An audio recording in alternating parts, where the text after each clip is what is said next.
సత్యసాయి జిల్లా కదిరి నియోజకవర్గంలో టీడీపీ నేతలు ఇష్టారాజ్యంగా వ్యవహరిస్తున్నారు. జాతీయ ఉపాధి హామీ పథకంలో టీడీపీ నేతలు అక్రమాలకు తెరలేపారు. అధికారాన్ని అడ్డుపెట్టుకుని రెచ్చిపోతున్నారు. కదిరి రూరల్ టీడీపీ మండల కన్వీనర్ హరికృష్ణ కాళసముద్రం ఉపాధి హామీ ఫీల్డ్ అసిస్టెంట్ గా పనిచేస్తున్నారు.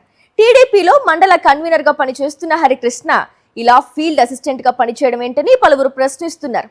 అధికార పార్టీకి చెందిన వాడు కావడంతోనే అధికారులు మౌనం వహిస్తున్నారని మండిపడుతున్నారు.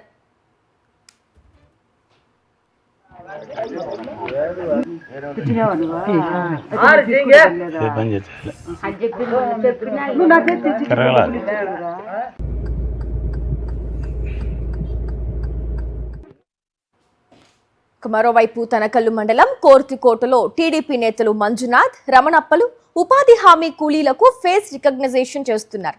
ఫీల్డ్ అసిస్టెంట్ చేయాల్సిన పనులు టీడీపీ నేతలు చేయడంపై సర్వత్రా విమర్శలు వెల్లువెత్తుతున్నాయి. వారికి నచ్చిన వారికే ఉపాధి పనులు ఇస్తూ ఉండటం, ఫీల్డ్ అసిస్టెంట్ చేతిలో ఉండాల్సిన ఫేస్ రికగ్నిషన్ యాప్ టీడీపీ నేతల చేతిలో ఉండటం చూసి అందరూ ఆశ్చర్యపోతున్నారు.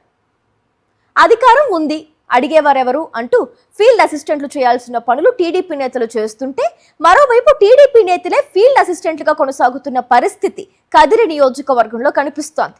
అంతేకాక ఉపాధి హామీ కూలీల నుంచి టీడీపీ నేతలు డబ్బులు వసూలు చేస్తున్నారని ఆరోపణలు పెద్ద ఎత్తున వినిపిస్తున్నాయి. ఆహా